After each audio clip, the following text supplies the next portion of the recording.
Póker Nos Une Podcast es patrocinado por Tres Barriles. Hola, ¿cómo están? Estamos en el primer episodio de la segunda temporada del podcast de Póker Nos Une y tenemos un invitado de lujo, el señor Ángel Guillén, desde La Sony, California, que me dices que no hace tanto calor. No, ahorita hace frío. Ha estado lloviendo mucho, de hecho, los últimos días, pero ya estamos a nada de que empiecen los calores. Que no sé si los quiero, ¿eh? Me gusta, me gusta lo acogedor del frío a veces.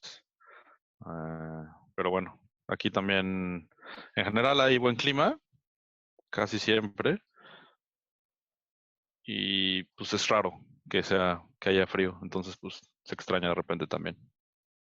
Así que puede ser un problema luego el calor. Yo estoy ahorita a 35 grados y la verdad la estoy sufriendo bastante. Este calor no es para Qué duro. chilangos. Sí.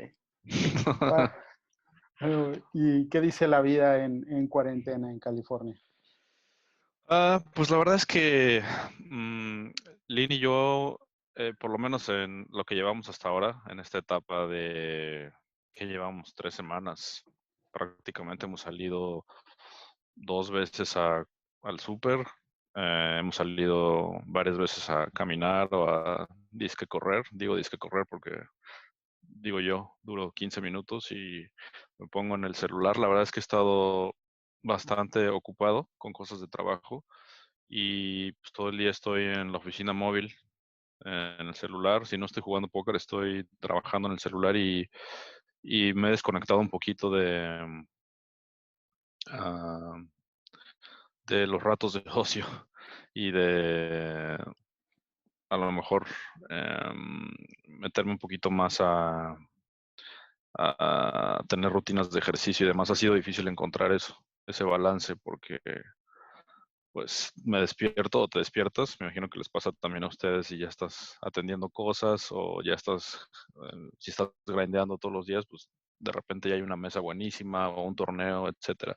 Entonces, a veces es difícil conservar el balance de los horarios cuando terminas de jugar a las 3 de la mañana y de vuelta estás a las 10 de la mañana eh, con la acción del día siguiente, ¿no? Y ese ha sido un tema para tener un poco más de balance en nuestras rutinas. Estamos tratando de encontrarlo. No ha sido, te digo, tan fácil como esperaría. eh, pero bueno, poco a poco nos estamos adaptando. Creo que a todos nos toca mm, hacernos a la idea de que pues, esto probablemente dure varias semanas, si no es que meses, y tratar de encontrar rutinas saludables que nos permitan encontrar ese balance, porque de lo contrario te vuelves un poco loco o te atoras de cosas eh, y sí, no aprovechas el tiempo al máximo, ¿no? O no lo aprovechas de manera eficiente, tal vez sería. Sí, puede ser complicado. ¿Cambió mucho tu rutina diaria o ya estabas un poquito acostumbrado a esto? Sí, cambió bastante. En México tengo un equipo de trabajo que me ayuda a liberar pues justamente esa carga de trabajo y am, me resulta más fácil acomodar mis días. Ahorita como estoy en Los Ángeles, ese equipo de trabajo pues está desfasado en tiempo. Estamos 2 horas adelante, entonces, 2 horas atrás, perdón. Entonces, pues hay ahí un desfase de cosas que tengo que hacer o tengo que coordinar en México conforme mi horario aquí en Los Ángeles y pues eso provoca cosillas, ¿no? No fluyen las cosas tan fácil y luego te metes al grind y como que se te va la onda de las cosas que tienes que hacer y demás. Bueno, eso es lo que me está pasando a mí, me estoy tratando de acomodar, pero sí, en México pues, tenía mucho mejor organizada mi vida y mis días. Ahorita sin ayuda directa, pues estoy viéndolas un poquito más lentas las cosas, a conforme las estaba viendo en México, pero bueno, tampoco pasa nada, ¿no? Es nada más cosa de adaptarse y ponerse a trabajar y listo. Sí, y en cuanto al grind, antes eras como que un jugador más visible, digo, al final de cuentas estabas en PokerStars, era fácil encontrarte. Ahora, ¿qué tanto estás jugando? ¿Cómo estás manejando esa parte? Pues sí, desde que entraron las aplicaciones y los clubes y demás, la verdad es que he estado muy metido en eso. He estado jugando muchísimo en las apps básicamente desde que entró Pepe Pócar a México. Primero con un club que tuvimos el primer club en México, Tres Barriles. Eso ocupó algo de nuestro tiempo y luego pues, ya me empecé a meter a más clubes.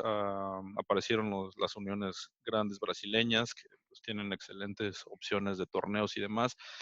Y la realidad es que la competencia en esas uniones respecto de, por ejemplo, los sitios grandes de póker, Poker Stars, Party Poker y demás, sí hay una diferencia considerable en el nivel de juego. Sí definitivamente me resulta más fácil y creo que la mayoría de los que juegan torneos podrían ver la diferencia. No muchos confían en jugar en las aplicaciones y tienes que tener un buen agente o un buen contacto con el dueño del club y ese tipo de cosas y eso le provoca desconfianza a cierto tipo de jugadores. Otros ya están inmersos completamente. Yo soy uno de ellos, estoy inmerso desde hace pues, ya un buen rato jugando en los clubes. Y pues sí, la verdad es que la acción está buenísima, tanto en mesas de cash como en torneos. Hay mucha opción por dónde escoger, depende de lo que te guste. Y 24 horas al día, básicamente puedes encontrar acción, ¿no? Entonces, es una combinación. Acá no se puede jugar en Party Poker y en Poker Stars, por ejemplo. Entonces, pues, estoy limitado en las opciones. Tengo ACR, el sitio gringo, pero pues, es medio shady o hay algunas cosas no tan claras y no te da tanta confianza como jugador, ¿no? Irónicamente prefiero tener intermediarios o a través de agencias o a través de clubes en las aplicaciones chinas. Jugar me resulta un poco más confiable que estar jugando en un software que crashea demasiado y ese tipo de cosas, ¿no? Entonces, sí, el grind ha sido pues básicamente una búsqueda de dónde está la mejor acción, cuál es la mejor oferta, qué torneos puedo jugar. Ahora se están armando muchas mesas privadas de cash en las aplicaciones, justo como pues se murieron todas las jugadas en vivo, ahora ya todo el mundo tiene un garito online, ¿no? Eh, Mm. Desde mesas privadas hasta garitos online y algunos casinos que han empezado con esfuerzos similares y pues la oferta tiene que existir porque demanda hay muchísima, hay miles de jugadores de póker parados que jugaban prácticamente todos los días o la mayor parte de la semana y ahora están eh, sin un lugar donde físicamente poder jugar y pues el brinco es inmediatamente al online, o sea, estamos forzados, los jugadores que ya no jugábamos online o los que jugábamos poco, pues ahora estamos jugando mucho más o metidos de vuelta y eso hace que el ecosistema esté pues, bastante divertido porque pues, te topas a jugadores que dejaron de jugar online o que traen tendencias de hace 5 o 10 años incluso y que dejaron de estudiar y que siguen jugando así en vivo porque les alcanza con eso para ganar en vivo. Pero cuando regresan al online y se dan cuenta de que no alcanza ya, lo que hacían ya fue superado, ya fue resuelto de alguna manera, pues es un shock interesante, ¿no? Ver los bluffs, o las frecuencias, no sé, frecuencias de bluff o de check raise que antes funcionaban y que hoy en día ya son obsoletas, ¿no? Y cómo tienes que ir ajustando esas frecuencias conforme a la realidad, que es que la gente es mucho más competente hoy en día que como era hace 5 o 10 años, ¿no? Entonces, a muchos de los jugadores en vivo les está costando trabajo adaptarse y pues es bastante divertido porque entonces tienes a jugadores que son competentes, inteligentes en la escena en vivo, pero tratarse de adaptar al ruedo online les ha costado trabajo y eso hace que eh, sea em, no solamente más redituable para el jugador que está preparado matemáticamente, te diría, principalmente, sino que pues lo hace de vuelta una guerra de leveling en algunos casos, ¿no?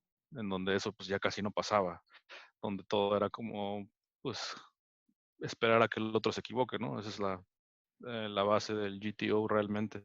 Tú no tienes que hacer nada, nada más tienes que jugar la mano de una manera y en el largo plazo se ajusta y los errores son los que te dan el profit o los que te dan el EV, ¿no?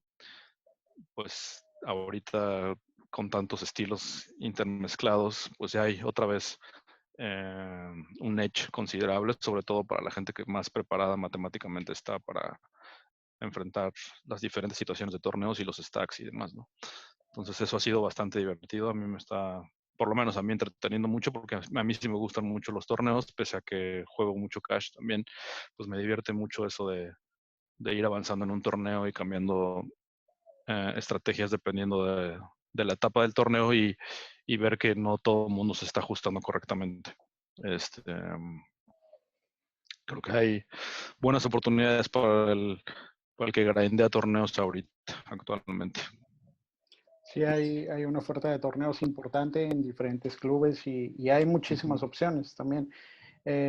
También es cierto que mucha gente del plano live se fue a jugar y eso lo hace entretenido y hasta cierto punto un poquito más fácil, ¿no?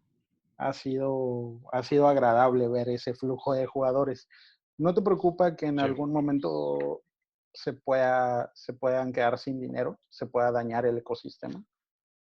Sí, o sea, esa es la parte positiva de lo que hablábamos ahorita de, sí, diferentes estilos, el edge regresa a la ventaja y los juegos son más divertidos, sí, pero la realidad es que el flujo del dinero no va a ser el mismo. ¿Por qué? Porque la mayoría de la gente anda ahorita parado en sus trabajos o en negativo, ¿no?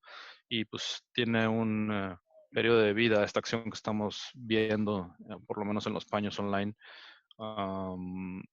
Los jugadores con mejores bankrolls son los que sobreviven y los jugadores que estaban tratando de armar bankroll y demás, es buena oportunidad para que levanten ese bankroll. Sin embargo, pues el techo ahora es que el flujo del dinero está estancado a solo póker, ¿no? Por lo menos durante estas semanas, meses o lo que queda del año, en donde tendremos un impacto tremendo en la economía de todos nuestros bolsillos. Entonces, sí, de acuerdo, totalmente. Eso lo podemos ver en el microcosmos de la economía mexicana de póker, ¿no? En donde, pues sí, las primeras 2 semanas que los gareros abrieron clubes online, pues estaban todos metidos y vueltos locos y y fue increíble la acción y poco a poco, pues conforme se van sumando las pérdidas, el jugador que a lo mejor podía soportar pérdidas grandes, pues deja de hacerlo porque ya no tiene esos ingresos o ese flujo de dinero conforme a trabajo o a ingresos externos, ¿no? Que no tienen que ver con el póker. Entonces, pues eso estanca un poco la pirámide de cómo se mueve el dinero en el póker, definitivamente, y debería de ser más visible en lo sucesivo, seguramente. Eso hablando de la economía local mexicana. En la economía global, pues es más lento ese proceso. ¿Por qué? Pues porque estamos hablando de cientos de miles de jugadores, ¿no? Yo lo he percibido en el mercado mexicano, ¿no? Y pues va creciendo, ¿no? Al final será un proceso lento, pero pues depende cuánto dure esta situación y el impacto económico que tenga, probablemente veremos que va llegando a todas las esferas, a todos los rincones y a cualquier tipo de jugador. Claro, sí, se vienen tiempos complicados que esperemos que no duren mucho, porque sí se puede poner ahí feo. Oye, tú has estado en los dos lados, o más bien estás en los dos lados en cuanto a las apps se refiere, como jugador y también un poquito atrás. Hay gente que le tiene desconfianza, porque pues así como hay una gran variedad de torneos y una gran variedad de clubes, también pues eso de alguna manera puede aumentar un poco el riesgo, ¿no? ¿Cuál sería lo que le aconsejas a la gente que se está acercando a este mundo de las apps? Aquí es difícil no hablar mal indirectamente de muchos agentes y dueños de clubes, pero no es con esa intención, simplemente más bien la recomendación es al jugador. El jugador tiene que estar seguro que el host, es decir, el dueño del club o el agente que está detrás o con el que se está involucrando, tienen los fondos para cubrir cualquier ganancia y cualquier compra de fichas que hagan a través de estos intermediarios. Es súper importante saber con quién te estás metiendo, en palabras simples, y anticipar que justamente esa caída en el flujo de dinero de la gente va a provocar que pues, de repente te empiecen a fallar con los pagos, ¿no? De ida y vuelta. O sea, el jugador al que le das crédito, de repente deja de tener ciertos ingresos o no puede ir a la jugada en vivo a la que iba y donde ganaba para cubrir algunas de sus pérdidas potenciales online. Y también de vuelta, la gente o dueño de club que estaba acostumbrado a estar moviendo dinero por todos lados, ganaba de usaba a lo mejor dinero indebidamente para cubrir la pérdida de otro y demás, y pues eso resulta en un círculo en donde hay mucho riesgo a que te quedes sin dinero en, en, en el momento que estás cobrando en alguna de estos clubes, ¿no? O sea, ganas y con qué seguridad sabes que te van a pagar. Pues tiene que venir de lo más alto ese dinero y tu intermediario tiene que ser capaz de cubrir esa pérdida, esa ganancia, perdón, y también de cubrirla si es que al club no le responde. Eso es al final lo que hace un buen agente, ¿no? Un buen agente o una buena agencia justamente se preocupa por quedarle bien a sus clientes, independientemente de que el club le pague o no. Aquí es, pues, una decisión personal, ¿no? Del jugador de saber en quién confiar o en con quién quieres tratar. Porque pues, se han dado casos, se dieron antes, nos ha pasado a todos, que de repente no nos pagan una lana o que nos dejan de, de perdón, me distrajo Lin, de cubrir, de cubrir una lana que nos deben y demás, y pues es muy penoso. Y si eso pasó antes de esta situación, pues ahora irremediablemente va a pasar más. Entonces, pues tienes que tener cuidado en con quién te metes, en quién confiar y en qué club jugar. Exactamente. Oye, ¿y aún sale redituable casarse solo con una app? Digo, porque ya hay clubes que están en diferentes apps, pero ¿todavía funciona o no? Mira, yo la verdad es que considero que como dueño de club o agente incluso, deberías de siempre estar pensando en ofrecerle a tu jugador el mejor producto, ¿no? Al final, lo que quieres es que tu jugador juegue en los mejores juegos posibles, que tenga oportunidad de ganar, que eso es muy importante, porque aquí no se trata de dónde generas más rake, ¿no? Como agente, pues lo que estás pensando es que tu jugador genere rake para que te quede un porcentaje, ¿no? De entrada, yo diría que la fórmula debería ser pensando en dónde este jugador puede ganar. Entonces, yo fungiendo como con ese rol, pues siempre estoy pensando en qué ofrecerle a mis jugadores o en dónde pueden estar jugando, donde pienso que tienen chances de ganar. Yo no quiero meter a un jugador a un club en donde pues, la competencia está muy difícil o está fuera de su nivel o fuera de su bolsillo incluso. Entonces, eso como agente y como dueño del club también tienes que ser honesto y reconocer que no todos los jugadores tienen las mismas chances de ganar. Y por lo tanto, eh, tener un abanico de opciones o de clubes que ofrecerle a un jugador me parece que es algo muy necesario. A veces esos clubes no están en la misma aplicación y a veces tienes que buscar esos clubes en diferentes aplicaciones. En UPoker, en Poker Bros, en Pepe Poker y demás aplicaciones que irán apareciendo o que ya existen actualmente. Entonces, tiene que ser un proceso consciente y no nada más pensando en el beneficio económico como dueño del club, sino pensando en tener un club en una unión saludable también, ¿no? Para los que no entienden qué significa una unión, la mayoría sí lo entiende, pero para los que no lo entienden, una unión es un conglomerado de clubes. Si ese conglomerado de clubes está compuesto por jugadores profesionales, pues un jugador recreacional va a tener pocas chances de ganar. Entonces, como club también o parte de la idea de tener un club en una unión, pues tiene que ser una unión que sea saludable, que sea un combinado de jugadores recreacionales o de clubes con jugadores recreacionales y jugadores profesionales. La menor cantidad de jugadores profesionales, mejor el club, claramente, para el jugador recreacional. Entonces, pues es también chamba del dueño del club en meter a uniones saludables su club de tal manera que sus jugadores tengan oportunidades de ganar en dicha unión. Entonces, pues, eso es algo que yo personalmente trato de, con los jugadores a los que invito a mis clubes y demás, justamente trato de lograr un balance entre que no haya tantos jugadores profesionales, que sea un precio que pueda absorber, que pueda perder en caso de que haya pérdidas y que no esté jugando fuera de su bankroll. Eso es lo que me gusta mucho a mí, tratar de ayudar a los jugadores que no estén jugando fuera de su bankroll, porque al final, y ahorita específicamente en estos tiempos tan difíciles económicos, pues me parece que es nuestra responsabilidad educar a la gente si es que tenemos un conocimiento que ellos no tienen acerca de en qué juegos estar jugando, qué límites estar jugando y cuáles no, y meterlo a los juegos correctos, ¿no? ¿Para qué? Para que además de que se divierta si es un jugador recreacional, dos, que tenga chance de ganar y que no nada más sea perder, perder, perder. ¿Me entiendes? Que eso le puede pasar mucho a un jugador recreacional si está jugando en juegos difíciles. Entonces sí, definitivo es mi chamba o parte de mi labor ofrecer juegos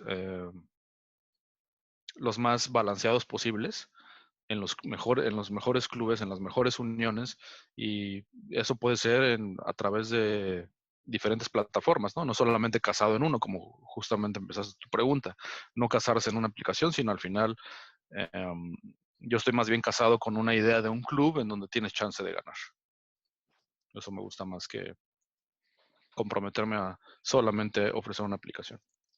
Sí, es que a veces lo que dices es importante porque a veces no lo entendemos, ¿no? Básicamente creo que no nada más pasa en el póker, sino en todas las empresas. Si tu gente no está bien, es difícil que tú empieces a generar, ¿no? Y que o sea, que haya ahí una buena dinámica en todo esto. Sí, al jugador le va bien y a la gente o al dueño del club le va bien también. Tiene que ser de vuelta y tienes que pensar en el cliente. Eh, aunque se escuche como un cliché de marketing o de, bueno, no de marketing, de estos rollos de empresas, como dices tú, tienes que pensar primero en el cliente y pensar en ofrecer un buen producto al cliente. Claro. Oye, y mencionaste a Tres Barriles, que a final de cuentas es este club que, bueno, que tú tienes, pero la historia de Tres Barriles va muchísimo más atrás, no es algo que haya salido ahorita. Tres Barriles, No. cuando yo lo conocí, no sé si antes todavía haya tenido algo más, era un club que era como un home game que estaba en Stars, pero Ujú. un home game legendario, ¿no? O sea, ahí, si no mal recuerdo, ahí Strato terminó consiguiendo el, ¿cómo se llama? El Supernova Elite. Y, Sí, la verdad, perdón, continúa, continúa. y había, o sea, digo, había jugadores que son legendarios, por lo menos en la parte nacional, ¿no? Por ahí creo que Valim la otra vez subió una foto donde estaban jugando con Fabricio González y Fabricio es el que tiene menos stack y cosas así. O sea, Tres Barriles tiene mucha historia. Sí, Tres Barriles surge porque a PokerStars se le ocurre crear la idea de los home games. Luego como que no lo aterrizó del todo bien y pues bueno, su modelo de negocio no era ese en realidad. Em, pero sí, Tres Barriles en PokerStars pues sí tenía creo que sus 1000 usuarios o una cosa así. Era bastante divertido. Hacíamos torneitos de todos los precios y la acción de los cash games específicamente era muy divertida porque se metían, ya mencionaste a Fabricio, Nacho Barbero, los Nadal, la Mamba, Jaycee, se metían todos, a todos los mexas, Balim, obviamente, a jugar y a darse en toda la Mother. Y pues era bastante divertido porque terminábamos jugando blinds $1 o $2 y había $25,000 en la mesa. O sea, era ridícula la acción. Se ponía muy, muy enferma la acción y pues lo hacía bastante divertido. Eran otros tiempos y eh, todos estábamos como en un proceso de mejorar nuestro juego, entonces era divertido porque ninguno aplastaba al otro. Era como un nivel bastante parecido. A lo mejor Valim, que era el que más jugaba Cash, o yo en ese momento, pues teníamos un poquito de ventaja, pero al final la guerra de leveling era divertidísima.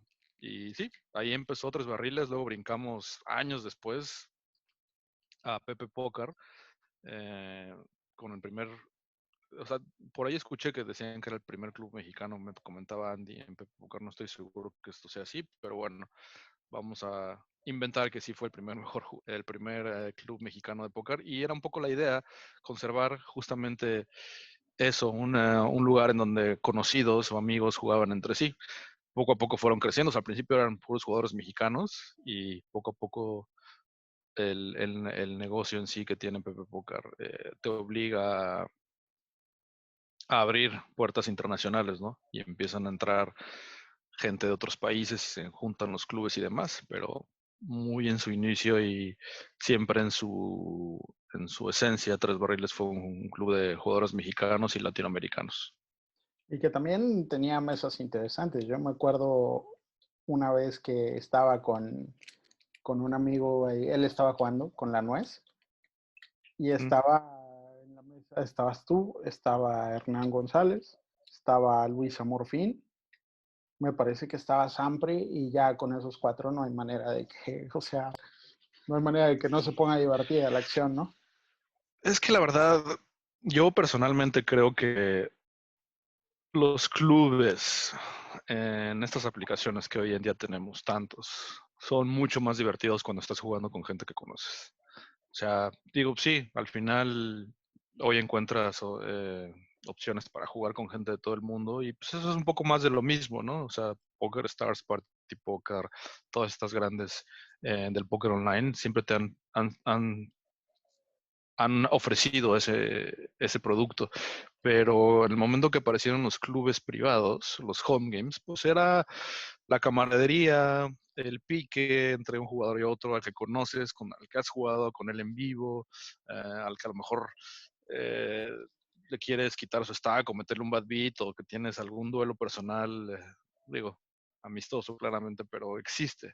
Y eso pues, lo hace bastante divertido. A mí eso es lo que me llamó la atención de Pepe Póker cuando entró a México, ¿no? La idea de tener un club de amigos y de conocidos. Y es difícil conservar ese producto específicamente porque pues con tanta oferta de interclubes o de eh, más de un país involucrado en una unión, pues se pierde un poco eso, ¿no? Entonces, yo actualmente, por ejemplo, tengo un club privado también que es justamente eso, la idea de Tres Barriles aplicado para un grupo chiquito de personas que se conocen, que juegan entre sí y pues que le avientas una bomba o un jitomate a alguien en la mesa y pues hace más sentido a aventárselo a un brasileño que no conoces, ¿no? Entonces, pues sí, definitivo, yo creo que a mí personalmente es lo que más me divierte del póker y desde que empecé a jugar en vivo era justamente lo que me atrajo, ¿no? La guerra, la guerra mental entre, pues, tus camaradas, ¿no? Y am, crear dinámicas también, ¿no? Porque, pues, al final el póker es eso, un compendio de historias y de dinámicas que se van creando conforme juegas más y más con una persona. Pues eso se pierde un poco cuando estás jugando contra 5,000 pelados, ¿no? Y al final de cuentas hay que tratar de que esto sea divertido para todos, porque si se entretienen, pues van a querer volver. Y eso siempre es bueno. Como Tres Barriles, ¿qué están haciendo para que todos los jugadores que están con ustedes eh, tengan esta noción de diversión y que le estén pasando bien? Y al mismo tiempo que tengan seguridad, ¿no? De que todo está llevándose de la forma adecuada. Mira, la idea de Tres Barriles es justamente como club específicamente, hablando de esa parte de lo que significa Tres Barriles, es tratar de entrar en uniones en donde no estés compitiendo contra miles y miles y miles de jugadores. ¿Por qué? Porque un poco quieres conocer a la gente contra la que estás jugando, si no a nivel personal, por lo menos para entender sus tendencias de cómo juegan. Si es en una mesa de cash, por ejemplo, cuando tienes una oferta de 4 o 6 mesas de cash o menos por nivel, pues vas a probablemente jugar contra todos esos jugadores, ¿no? En algún punto puedes hacer notas de los jugadores, puedes analizar sus estadísticas, si estás metido en ese rollo más como grinder, puedes acordarte de ciertas jugadas contra las que te metiste con un jugador en específico y eso lo hace un poco más fácil y divertido, diría yo. Cuando estás en un club en donde hay 200 mesas de un nivel, pues está padrísimo si te dedicas a jugar póker o si quieres hacer dinero todos los días jugando póker, ¿no? Para el grinder, pues sí, obviamente una oferta de muchísimas mesas hace más sentido. ¿Por qué? Pues porque al final tú quieres poder meter la mayor cantidad de manos para compensar y crear el win rate y el valor esperado por cada minuto que pasas en tu grind. En el caso de Tres Barriles, nosotros estamos pensando más en la idea que te decía antes, de crear un grupo no tan grande, no en los miles de jugadores, sino a lo mejor en los cientos de jugadores o en la decena de jugadores con la que vas a estar jugando, si es para cash, en cada nivel en específico, y que puedas crear dinámicas con esos jugadores. Y al mismo tiempo que sea un combinado de muchos jugadores mexicanos, la idea es tener a la mayor cantidad de jugadores mexicanos que estén jugando entre sí. No solo por eh, mi idea personal del tema de estar jugando entre mexicanos que compartí antes, sino más bien porque el nivel es muy parecido, ¿no? O sea, si nos ponemos a jugar contra españoles, por ejemplo, también habla hispana, pero pues los españoles nos llevan una ventaja tremenda, ¿no? A nivel póker, específicamente en cash games, son muy buenos. La verdad es que tienen mucho conocimiento, empezaron a juntarse, crearon grupos de estudio mucho antes que nosotros, nos llevan una ventaja impresionante y tienen a muchos de los mejores jugadores del mundo hoy en día. Son españoles y están jugando en todas partes del mundo. Y pues estar jugando contra jugadores que tienen tanta ventaja contra el grupo de mexicanos, por ejemplo, pues se va a notar. Se va a notar en los bankrolls y en los bolsillos del jugador mexicano. Entonces, a mí me gusta tratar de llevar al jugador mexicano contra el jugador mexicano que tienen un nivel parecido o por lo menos contra un grupo de jugadores que tienen tendencias similares o que están en un nivel parecido al sector mexicano. Entonces, esa es un poco la idea de Tres Barriles. No meternos a una unión, la que sea, solo por meternos, porque hay mucha acción y muchas mesas y muchos torneos y demás, que obviamente es interesante para muchos jugadores. Los que se dedican, te digo, más en forma al póker, pues quieren la mayor cantidad de mesas y la mayor cantidad de torneos. En Tres Barriles no vamos tanto por ahí, nos concentramos mucho en la calidad de juego ofrecido y que tengas chances de ganar. O sea, básicamente es eso. Em, Crear un ecosistema un poco más saludable para el jugador recreacional, que el jugador que se dedica más en forma tenga buena opción con buenas mesas para estar obviamente con acción la mayor parte del día, pero que el jugador recreacional, que son la mayoría del jugador mexicano, de los jugadores mexicanos, tengan una opción más justa.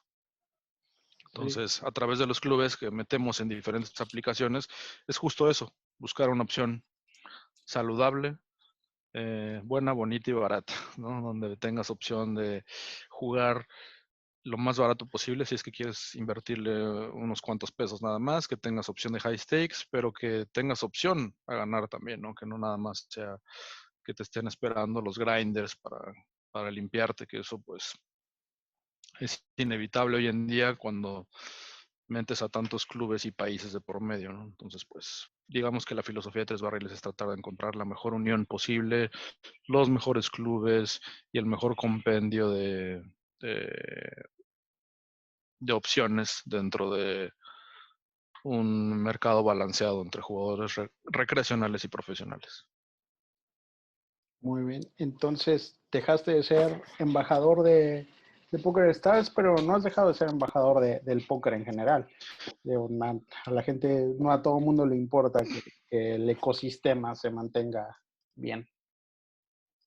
Sí, la verdad es que no es algo que muchos lo entiendan si no has estado muy metido en el ecosistema específicamente, ¿no? Cuando estuviste tan metido en el ecosistema, lo ves más de cerca y es más fácil para mí describirte esta situación en donde puedo decirte en qué club tiene chance un jugador de ganar o en qué club no tiene chance de ganar. Eh, yo, por ejemplo, tengo algunos clubes privados en donde no le doy acceso a jugadores semiprofesionales o grinders. ¿Por qué? Porque están llenos de jugadores recreacionales. Si un jugador profesional, pues los va a limpiar. Entonces, eso a lo mejor pues, no es bueno, no es, como te explico, es malo contra mi sector, porque yo me considero dentro de ese mundo de grinders, digamos, pero pues es al final lo más sano, porque yo no quiero estar ofreciéndole un producto a un jugador recreacional en donde en el largo plazo no tiene chance de ganar.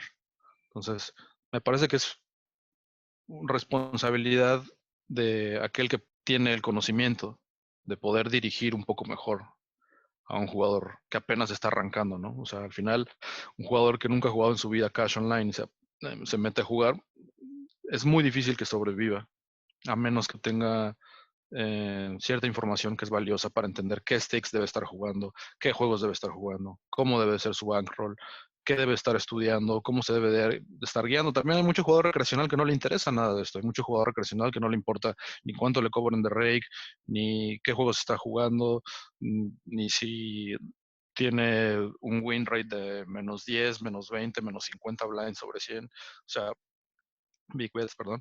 Entonces, a mí no me gusta como que desentenderme de esa realidad y prefiero decirte las cosas como son. Aquí no tienes chance de ganar, aquí sí, o por lo menos apuntarte al que creo que puede que tengas chance de ganar. Eh, em, Me parece que es, pues te digo, un tema muy personal. No quiere decir que todo el mundo o que todos los dueños de clubes lo trabajen así, pero pues yo que estuve tan metido en el mundo como jugador, pues puedo tener a lo mejor una perspectiva un poco más integral de cómo funciona el ecosistema de póker. Y por eso me atrevo a hacer adivinanzas en donde creo, porque al final son adivinanzas donde creo que puede un jugador ganar y cuando no. Hablando de embajadores, el otro día teníamos una discusión ahí en un intento de podcast que tengo con Víctor Treviño, que luego hacemos transmisiones en Facebook. Estábamos hablando de que no hay muchos embajadores en México. La brecha entre esa generación donde estás tú, donde están los Nadal, Balim, donde está Jay-Z y los que en teoría deberían ser los nuevos jugadores, es muy grande. ¿Por qué crees que esté pasando esto? ¿Por qué al mexicano no le está interesando? Mm, no creo que sea un tema de interés del jugador, más bien creo que tiene que ver directamente con los sponsorships. ¿A qué me refiero? O sea, yo soy embajador del póker en México porque tuve la fortuna de que Poker Stars se me acercó, me ofrecieron un contrato que duró 5 años y me hicieron público, ¿no? O sea, tuve buenos resultados en torneos y demás, pero al final la marca fue la que empujó un poco la imagen que hoy en día, la que sea que tengo en México. Y eso es lo que hacen las marcas grandes de póker con un jugador, lo impulsan, crean historias alrededor de él, lo hacen público y hace mucho más fácil para el jugador casual tener un contacto con alguien que está eh, como imagen en más de un spot, ¿no? Me acuerdo cuando estaba con PokerStars, me mandaban a ESPN, a Fox Sports, hacía entrevistas constantemente, eh, tenía un blog, PokerStars lo promocionaba a nivel mundial, o sea, una serie de esfuerzos, salía hasta en comerciales de televisión, con Negreano y demás, y pues eso lo hizo muy fácil para mí, porque al final quien me estaba empujando eran ellos, no era tanto mi deseo no de ser reconocido.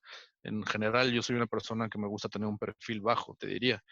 Eh, Sin embargo, pues PokerStars solito aprovechó el éxito que tuve en ese momento para impulsarme y dispararme. Y así le pasó a básicamente todos los embajadores. Si te pones a pensar en cualquier embajador de póker, pues es el impulso detrás de una marca. Hoy en día es un poco diferente. Hoy en día tenemos la oportunidad de desarrollar nuestra propia marca, ¿no? Ves a jugadores como, digo, Razi es un jugador que tiene el apoyo de PokerStars, pero pues, él está streameando muchísimo y tiene miles de jugadores y tiene millones de views. El caso de Doug Polk cuando lo intentó y que creo que ya concluyó esa etapa, desarrolló su propia marca, ¿no? Joe Ingram a través de su podcast y demás. O sea, tienes eh, ejemplos como esos, pero en realidad la mayoría de los embajadores hoy en día de póker pues, tienen el apoyo de una marca importante, ¿no? Hay casos, pocos, en donde el jugador intenta desarrollar su propia marca, ¿no? O su propio imperio, como por ejemplo Phil Alford, que además de ser un jugador muy conocido, con una popularidad enorme y un respeto de todos los jugadores de póker amateurs y profesionales, desarrolló su sitio de póker y está ahorita con su Galfond Challenge y demás. O sea, ese tipo de cosas, ese esfuerzo, pues es de individuos en específico, pero no tanto, no está popularizado, porque de entrada no es fácil, es mucho trabajo, o sea, ponerte a streamear todos los días y demás no es tarea fácil. Yo nunca lo he intentado, por ejemplo, a lo mejor ahorita que estoy jugando más en internet, me aviento al ruedo del live streaming y pongo sesiones en vivo y demás. A lo mejor tú me puedes ayudar con eso, de hecho, porque sé que tienes bastante expertise en el tema, pero pues tiene que nacer de ti, ¿no? O sea, yo querer compartir mi juego con el mundo y pues mucho jugador de póker no quiere estar compartiendo su pensamiento o su estilo, ¿no? Al final, pues es muy, ya sea porque te da pena que vean cómo estás jugando o no quieres revelar tus secretos, ¿no? Cualquiera de las dos. Pero al final creo que va por ahí. No es tanto que no haya interés, sino que uno requiere un trabajo impresionante cuando tú quieres desarrollarlo por ti mismo, o sea, tu marca. Y dos, al que conocemos hoy en día o a los que conocimos, esos que hablabas tú de como de otra generación, digamos, pues siempre venían acompañados de una marca que los respaldaba y pues lo hacía mucho más fácil. Sí, es algo que tocó el tema en su momento Polk. El tema ahora es que debes de generar tu propia audiencia y generar tu propia audiencia es muy difícil. La oferta de contenido es enorme y sí hay muchas cosas que se deben mejorar. A mí me gustaría ver a muchos más jugadores streameando, no necesariamente con el expertise de dar análisis de manos o yo creo que también la gente le tiene miedo a equivocarse, ¿no? Y a que la gente lo juzgue. Sí, es eso, sobre todo cuando tienes cierta imagen uh, de jugador, a lo mejor no te atreves a modificar esa imagen, ¿no? Y a lo mejor el esfuerzo debería de venir del jugador amateur, del jugador casual, que de repente se atreva a lanzarse y a compartir sus mesas en vivo. Yo creo que ahorita que, por ejemplo, que Lin ha estado compartiendo sus streamings, no sé si has visto algo, pero el WPT a través de Club WPT ha estado haciendo live streamings con ella, con Tony Dunst y con Vince Van Patten y también con... ¿quién más? Se me olvidó quién más. Creo que ellos están nada más. Ah, Matt Savage, sí, perdón. Y muy bien, muy buen español. Este, y pues la verdad ha sido muy interesante porque yo nunca había visto, en el caso de Lynn, que es una jugadora completamente recreacional, no tiene nociones matemáticas fuertes, no sabe nada de GTO, le apodó el TO, que es Lean Theory Optimal, de broma, porque justamente es lo que dices, es atreverte a exponerte, ¿no? A ponerte en un estado de vulnerabilidad y de aceptar, ok, pues yo no me dedico a esto, no soy jugador profesional, no sé lo que estoy haciendo, pero aquí está, ¿no? Y puede ser muy entretenido. Los de ella son bastante chistosos, es muy ocurrente ella y bueno, tiene una personalidad increíble. No todos tenemos esa personalidad que Lynn tiene, pero pues creo que podemos con un poquito de esfuerzo, exponernos, ¿no? Y ponernos ahí ni siquiera tela de juicio, es nada más te conviertes en un personaje que entretiene, ¿no? Al final de cuentas es la idea, que yo sea capaz de entretenerte de alguna forma, independientemente de si vas a mejorar o empeorar tu juego, quieres pasar un rato agradable, ¿no? O sea, quieres entretenerte y a lo mejor distraerte y echarte unas risas y listo, no se trata nada más de aprender, ¿no? Para aprender, pues ya hay varios jugadores profesionales que lo están haciendo hoy en día y seguirán apareciendo. Y hay muchos vehículos para mejorar tu juego, pero a lo mejor no hay tantos para entretenerte en la parte del live stream, ¿no? Como dices tú. Y pues sí, no es fácil y no es para todos, pero pues también hay personalidades divertidísimas en el mundo mexicano, por ejemplo, que si pudiéramos ser capaces de llevarlas al póker en internet, estoy seguro que pasaríamos buenos ratos viéndolos jugar. Sí, que también, por ejemplo, eso pasa con Lex. O sea, Lex es un jugador ya profesional que lleva tiempo, pero lo más divertido de Lex es cuando tiltea, ¿no? Y sus short clips son exactamente o cuando gana una mano así y el festejo o de cuando tiltea. Digo, también si le vamos a competir a Lin, no vamos a ganar. Lin es la persona más positiva del universo. A mí me hizo vegano durante una semana en la Ciudad de México, la vez que grabamos los scoops. O sea, Sí.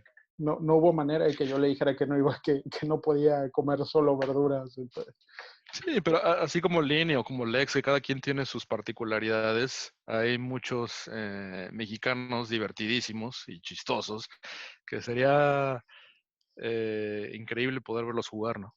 Ah, independientemente si juegan bien o mal. O sea, es que no se trata de eso, no se trata de juzgar o aquí la cagaste o aquí, ay, aquí, ¿por qué hiciste esa tontería? O lo que sea, eso da igual.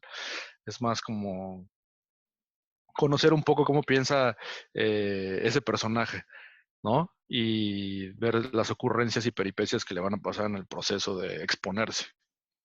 sí, de hecho, ahorita que recuerdo, el jugador más famoso que, no sé si streameaba, pero se grababa jugando, es un chavo que tenía un canal de YouTube que ahora se dedica solo a poner juegos de casino, pero el chavo no tenía ni la más remota idea de lo que estaba haciendo.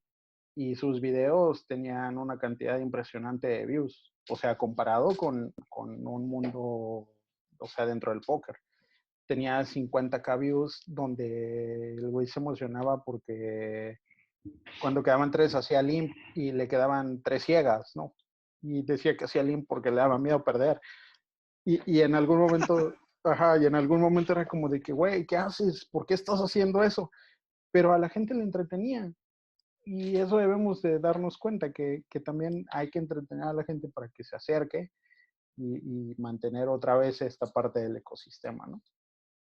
Y, o sea, la gente que va a entender de frecuencias correctas, de check raise en el flop, o desmenuzar rangos, o de blockers, o de bla, bla, bla, bla, cualquier terminología que se te ocurra, y lo más básico, lo más avanzado que se te ocurra, pues son muy pocos en realidad, ¿no? Ese mercado es muy chiquito. El mercado real es pues, toda la gente, es el 90% que no tiene idea de lo que está haciendo o que lo hace un poco como copiando, ¿no? O sea, ahorita, por ejemplo, algo que me parece gracioso es que en los torneos en línea, todo el mundo apuesta un tercio, como Cibet, ¿no? Todo el mundo. Y no importa la textura y no importa qué tengan, apuestan como Cibet un tercio. Y pues es algo que se popularizó porque pues el jugador recreacional empezó a ver al jugador profesional que lo hacía y pues dijo, ah, pues este apostó un tercio, voy a apostar un tercio, ¿no? Y de repente empieza el un cuarto, el un quinto, etcétera. Y como que lo van replicando, pero sin entender el trasfondo de por qué, ¿no?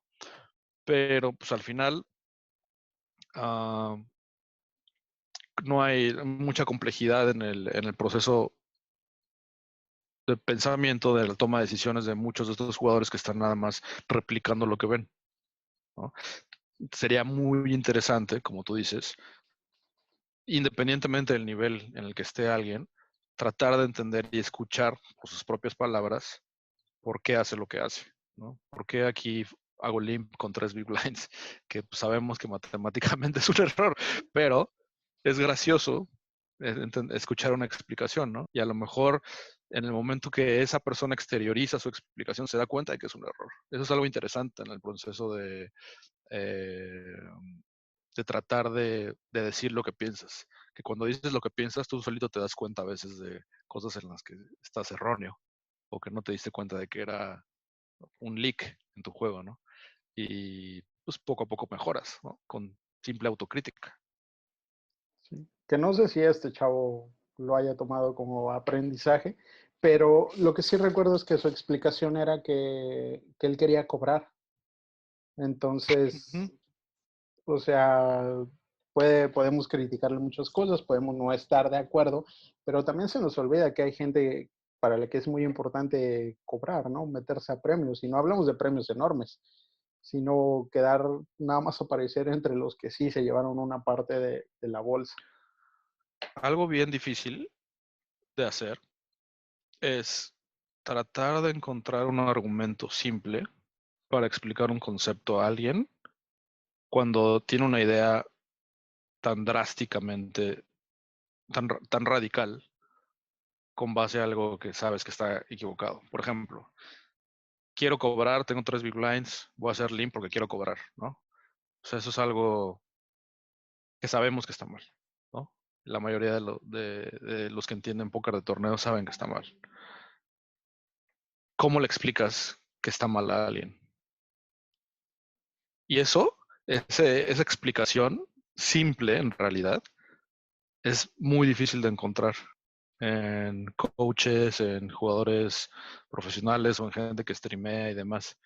Y ahí está la clave, creo. Tratar de simplificar cosas que no es en específico, pero cosas complejas, tratarla de encontrar palabras que todo el mundo pueda entender, ¿no? Y que tu audiencia, por lo tanto, sea más grande. En lugar de describirlo todo matemáticamente, donde tu audiencia, por definición, va a ser mucho más chica. Y esa es la clave, creo yo, de un buen streamer. Y, por ejemplo, tú que ves a Alex que tiltea y que eso es entretenido para ti y para muchos jugadores, pues es eso, ¿no? Identificarte con situaciones humanas que muchas veces se pasan de lado cuando eres un jugador profesional y no puedes tener emociones y no puedes demostrar debilidad y tienes que estar siempre zen y si la cagas, pues la cagaste y listo, pero ¿dónde queda la humanidad, ¿no? Detrás de eso y la vulnerabilidad de vuelta te da muchas joyas, ¿no? O sea, por ejemplo, no, Spagri es el que se llama Spagri o Spagio, ¿cómo es? Sí, es el novio de Merle, ¿no? De Merle Ok, Coverdale. Ajá. él, por ejemplo, o sea, no he visto nunca sus streamings, pero veo sus clips y vi uno en donde se echó un soul read donde dice, este güey tiene Joto Cuina de corazones o algo así, y tenía exactamente Joto Cuina de corazones, y te dice, soy el mejor del mundo, I'm the best, o how good I am, o cosas así. O sea, eso me parece chistoso, ¿no? Vi nada más 20 segundos de su stream y eso me pareció chistoso porque conectó con algo gracioso para mí, ¿no? Y así puede haber mil cosas graciosas para cada quien. Y pues al final es como que ponerte tal cual eres y sin pretender que todo lo sabes o que no te equivocas. Sí, que es también vender a lo mejor un personaje, ¿no? O sea, no sabemos si así son, pero sí, por ejemplo, centro Sí. que Lex en algún momento exagera esta parte del tilt porque no creo que sea cierto. O sea, Lex, una de sus cosas más divertidas es que no sé si lo has visto que juega sobre una pelota de estas como de yoga, como de gimnasio. O sea, ahí está sentado todo el stream. No, no lo he visto. Y por alguna Ok. razón ya tiene streams dedicados a eso. O sea, como que dice, el siguiente jueves voy a jugar sobre la pelota. Y la gente es así como que, ah.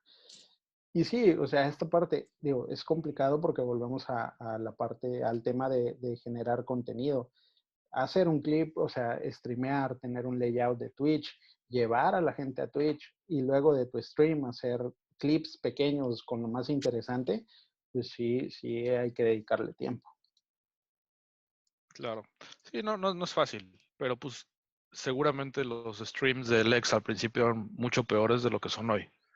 O sea, no peor en el mal sentido de la palabra, sino que fue mejorando seguramente muchísimo.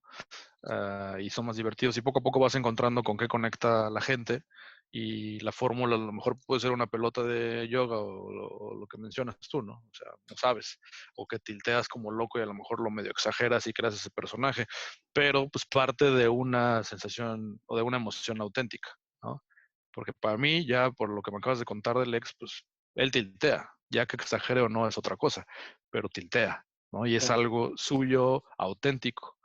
Y pues eso es con lo que conecta al final la gente, ¿no? Y así es exagerado o le pone más color, es otra cosa, pero al final pues es parte de su esencia como jugador.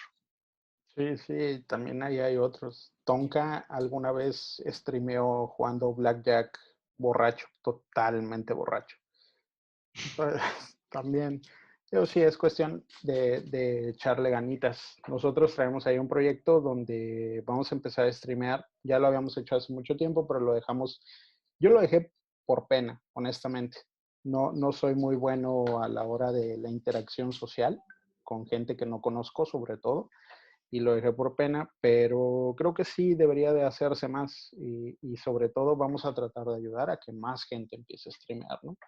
Es algo que vamos a trabajar Buenísimo, sobre todo ahora ahí que tenemos tiempo.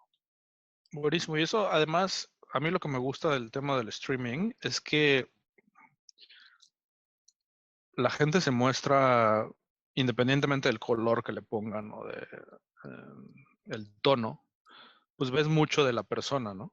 Ves mucho tal cuales son ellos. Y la idea de lo artificial y de las historias que comparte la gente en Instagram o, bueno, no las historias porque esas son más como raw, pero no sé, desde fotos o de que todo es diversión o que todo es, mira cómo la paso, etcétera, se pierde un poco y ves un poco más ves más al ser humano, ¿no? Porque ahorita si te metes a Instagram, pues lo que vas a ver es viejas en bikini que están perfectas, se tardaron 1 hora en tomarse esa foto que ves, ¿no?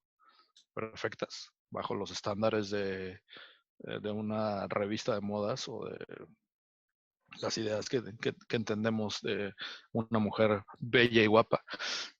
Y los hombres es un poco igual, ¿no? O sea, no al grado, porque somos un poco diferentes en ese sentido, pero pues la idea de estar viendo siempre a gente exitosa o que la gente más exitosa son los que más tienen followers o el que tiene más dinero, el que es la más guapa o, ¿sí me entiendes? O sea, eso se convierte un poco en algo fake, ¿no? Y tratar de replicar eso pues, es bastante difícil, ¿no? Te metes en un tema de, yo quiero ser como ese o como esa, ¿no? Quiero parecerme, quiero gustarle a la gente, ¿no?